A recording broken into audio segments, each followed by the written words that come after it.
Bismillahirrahmanirrahim. Assalamualaikum warahmatullahi wabarakatuh. Nah, anak-anak masih kenal dengan Ibu Anggi tidak? Pasti masih dong, alhamdulillah kalau masih ingat. Bagaimana nih kalian kabarnya? Pasti pada sehat kan? Nah, alhamdulillah kalau pada sehat. Semoga pembelajaran secara daring seperti ini bikin kalian tetap semangat dan selalu jaga kesehatan. Nah, untuk materi minggu sekarang, ada yang tahu tidak pembahasan minggu sekarang itu apa? Ya, ada yang tahu tidak? Ya, betul. Pembahasan minggu sekarang kita akan mengenai materi kebijakan fiskal. Nah, sebelum ke materi kebijakan fiskal, Ibu pengen bertanya lagi nih. Apakah ada yang tahu materi minggu kemarin? Ya, ada yang tahu tidak?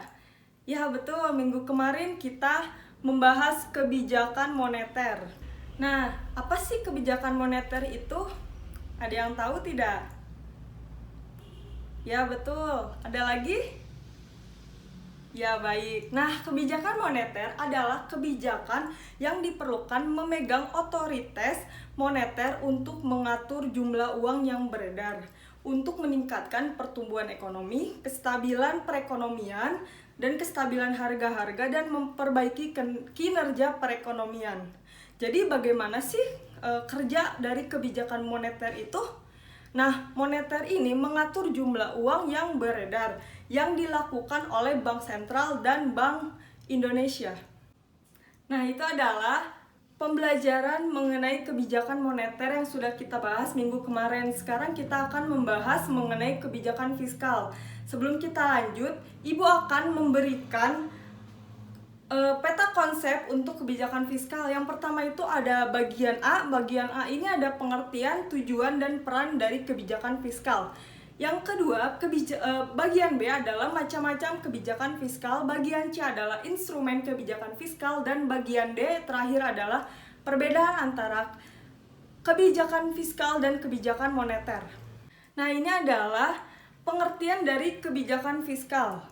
Nah, kebijakan fiskal adalah suatu kebijakan ekonomi dalam rangka mengarahkan kondisi perekonomian yang menjadi lebih baik dengan jalan mengubah penerimaan dan pengeluaran pemerintah. Kebijakan ini mirip dengan kebijakan moneter untuk mengatur jumlah uang yang beredar. Namun, kebijakan fiskal ini lebih menekankan pada peraturan pendapatan dan belanja pemerintah. Jadi, kebijakan fiskal ini sangat penting untuk mengatasi pengangguran yang relatif serius.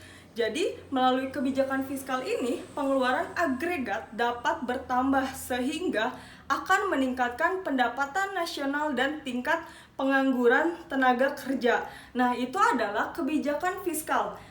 Seperti kebijakan moneter, yaitu untuk mengatur jumlah uang yang beredar, namun fiskal ini lebih menekankan pada peraturan pendapatan dan perbelanjaan pemerintah.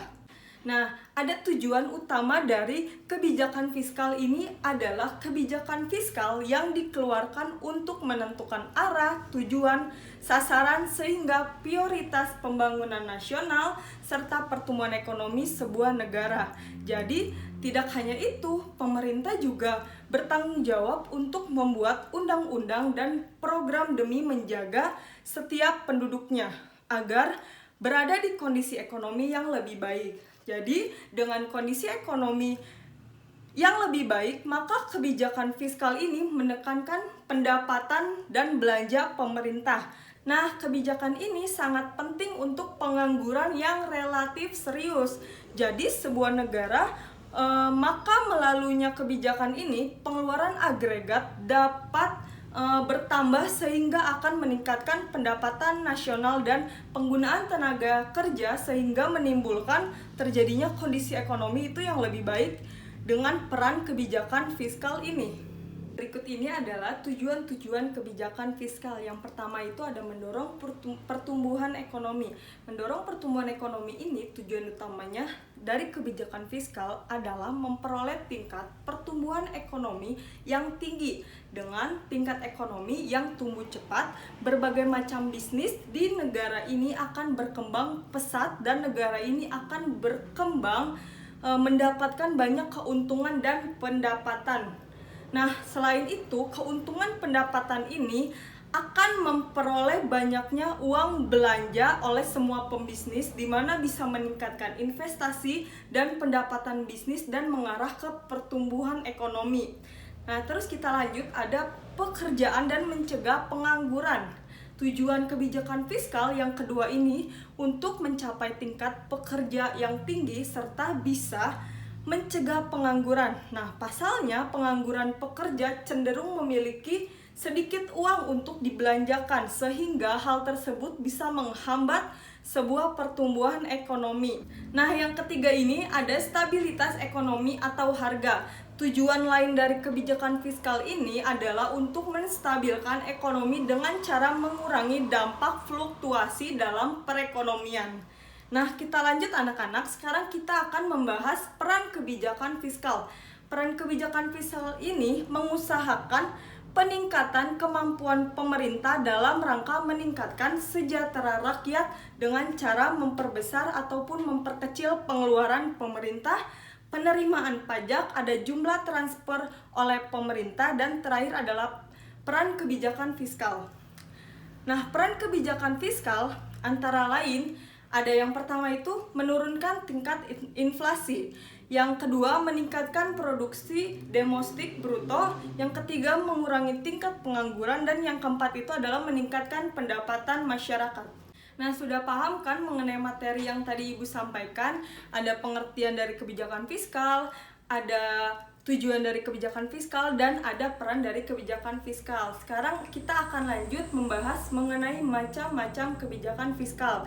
Nah, ada yang tahu tidak kebijakan fiskal macam-macamnya apa aja? Ya, oke. Ada lagi? Ya, baik. Jadi kebijakan fiskal itu ada dua, ada dari kebijakan fiskal dari segi teori. Nah, dari segi teori ini dibagi lagi menjadi tiga. Ada kebijakan fiskal fungsional, ada kebijakan fiskal yang disengaja, dan ada kebijakan fiskal yang tidak disengaja. Jadi kebijakan fungsional ini apa sih? Ya, oke. Jadi kebijakan fiskal ini ada pertimbangan pengeluaran dan penerimaan anggaran pemerintah ditentukan dengan melihat akibat-akibat tidak langsung terhadap pendapatan nasional, terutama guna meningkatkan kesempatan kerja. Nah, yang kedua ada kebijakan fiskal yang disengaja, merupakan kebijakan dalam mengatasi masalah ekonomi yang sedang dihadapi dengan cara manipulasi anggaran belanja secara sengaja, baik melalui perubahan perpajakan maupun perubahan pengeluaran pemerintah. Nah, seperti itu anak-anak. Jadi kita akan lanjut pembahasan yang ketiga. Nah, pembahasan yang ketiga ini ada kebijakan fiskal yang tidak disengaja, merupakan kebijakan dalam mengandalkan kecepatan siklus bisnis supaya tidak terlalu fluktuatif. Jenis kebijakan fiskal ini tidak disengaja adalah seperti proposal, pajak progresif, kebijakan harga minimum, dan asuransi pengangguran. Nah, mungkin seperti itu untuk macam-macam kebijakan fiskal yang kebijakan fungsi dari segi teori. Nah, yang kedua ini ada kebijakan fiskal dari jumlah penerimaan dan pengeluaran. Yang pertama itu ada anggaran defisit. Adalah kebijakan pemerintah untuk membuat pengeluaran lebih besar dari pemasukan negara. Nah, guna pemberian stimulus pada perekonomian. Jadi umumnya sangat baik digunakan jika keadaan ekonomi sedang resesif. Nah, kedua ada anggaran surplus. Surplus ini adalah kebijakan pemerintah untuk membuat pemasukan lebih besar daripada pengeluaran. Nah, ketiga itu ada anggaran berimbang. Anggaran berimbang ini terjadi ketika penerimaan menetapkan pengeluaran sama besar dengan pemasukan, dengan tujuan politik anggaran berimbang, yaitu terjadi kepastian anggaran serta meningkatkan disiplin. Nah, mungkin seperti itu. Nah, yang terakhir ada anggaran dinamis. Nah, anggaran dinamis ini kegunaan kebijakan menyediakan pendapatan yang bisa digunakan untuk memenuhi kebutuhan pemerintah yang bertambah seiring dengan berjalannya waktu. Maka dari itu, kegunaan ini dapat membantu untuk memenuhi kebutuhan pemerintah. Nah, anak-anak sudah mengerti kan dengan pembahasan macam-macam kebijakan fiskal. Sekarang kita lanjut tentang instrumen kebijakan fiskal. instrumen kebijakan fiskal itu terbagi menjadi dua. Nah, kira-kira apa saja ya? Ya betul, jadi ada sistem perpajakan dan sistem politik anggaran. Nah, sistem perpajakan ini ada suatu sarana dalam kebijakan fiskal untuk mengatur sebuah perekonomian dengan menggunakan sarana dari perpajakan, dan penerimaan dapat mengatur kegiatan ekonomi. Nah, terus yang kedua ini adalah politik anggaran, dapat dilihat dari perbandingan nilai penerimaan dan pengeluaran. Kebijakan anggaran dapat dibedakan menjadi anggaran tidak tertimbang dan anggaran tertimbang. Terus lagi, anggaran tidak tertimbang ini bisa dibagi menjadi dua. Ada anggaran apa saja? Nah, ya betul, ada anggaran defisit dan ada anggaran surplus.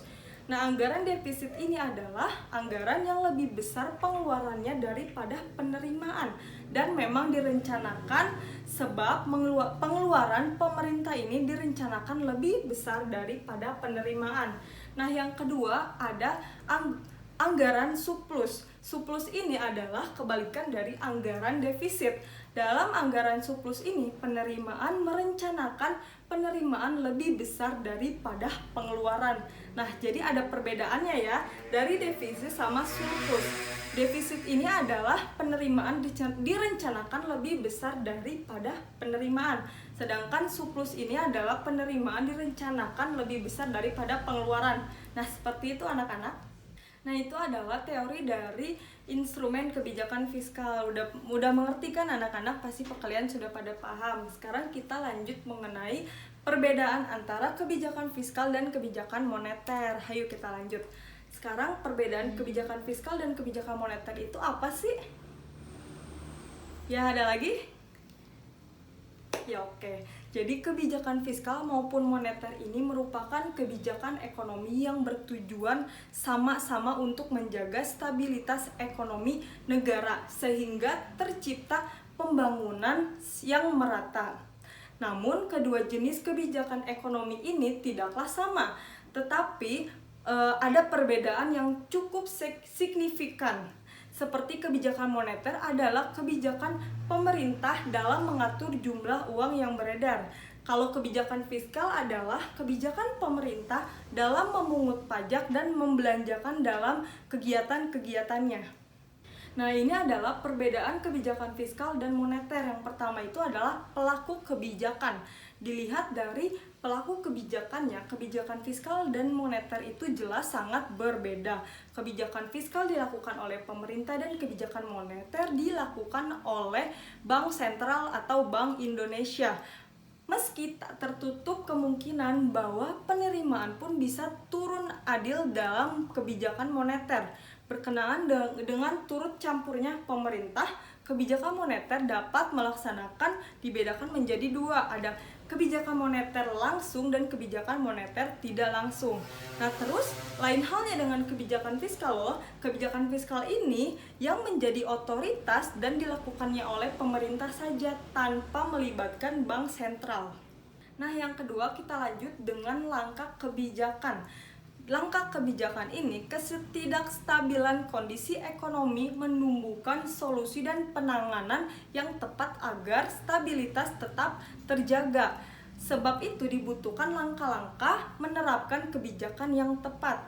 Penerapan langkah-langkah kebijakan baik dalam fiskal maupun moneter ini harus disesuaikan dengan kondisinya yang sedang dihadapi. Nah, langkah-langkah kebijakan ini ada beberapa jenis loh. Ada jenis bersifat ekspansif dan ada jenis ekspansioner, dan ada pun kontraktif dan ada kontraksioner. Kita lanjut tentang membahas kebijakannya. Yang pertama itu kebijakan ekspansif dan ekspansioner dalam fiskal. Kebijakan ekspansif ini di mana kondisi ekonominya itu lagi lesu, di mana laju pertumbuhannya akan rendah dan tingkat penganggurannya tinggi. Jadi langkah ekspansif ini akan digunakan dalam kebijakan. Terus yang kedua ada dalam moneter. Nah, kebijakan ekspansif dalam kondisi moneter ini adalah kondisi ekonomi yang sedang mengalami kelesuhan dan angka penganggurannya cukup tinggi, makanya bisa dilakukan dengan kebijakan ekspansif. Terus kita lanjut yang keempat, ada kontraktif atau kontraksioner. Dalam fiskal ini, kebijakan yang diambil diterapkan untuk mengatasi kondisi yang inflasi yang sangat tinggi. Jadi kebijakan ini dilakukan dengan cara menentukan pengeluaran dan belanja pemerintah dan menekankan tarif pajak. Terus yang terakhir ini ada dalam kebijakan moneter. Kebijakan moneter ini kontraktif dalam langkah inflasi yang begitu tinggi. Dengan jumlah uang yang beredar terlalu banyak di masyarakat akan memberikan dampak yang buruk berupa penurunan nilai mata uang. Nah, sebenarnya dari ekspansif dalam fiskal dan moneter dan kontraktif dalam fiskal dan moneter ini sebenarnya kebijakannya itu sama saja, sama-sama untuk meningkatkan pertumbuhan ekonomi. Jadi dengan pertumbuhan ekonominya yang rendah, maka ekspansif dan kontraktif bisa membantu dalam kebijakan fiskal dan moneter. Nah, di samping ibu ini ada gambar perbedaan yang sangat sederhana yang dapat kalian pahami untuk materi kebijakan fiskal dan kebijakan moneter. Dalam kebijakan fiskal adalah pemerintah dalam menganut pajak yang membelanjakan dalam kegiatan-kegiatan yang lebih menekankan pada peraturan pendapatan dan belanja pemerintah. Nah, kebijakan moneter ini adalah kebijakan pemerintah dalam mengatur jumlah uang yang beredar. Nah, sudah ada di gambar di samping ini, ada kebijakan fiskal. Pemerintahnya itu ada lingkungan presiden, ada kabinet presiden, dan ada DPR. Sedangkan kalau kebijakan moneter ini hanya ada Bank Sentral dan Bank Indonesia. Nah, anak-anak, ini adalah pembahasan kita terakhir tentang perbedaan kebijakan fiskal dan kebijakan moneter. Nah, untuk pertemuan hari ini mungkin cukup sekian dari Ibu. Semoga materi ini dapat bermanfaat untuk kalian semua. Semoga kalian tetap semangat dan tetap menjaga kesehatan. Wabillahi taufiq wal hidayah. Wassalamualaikum warahmatullahi wabarakatuh.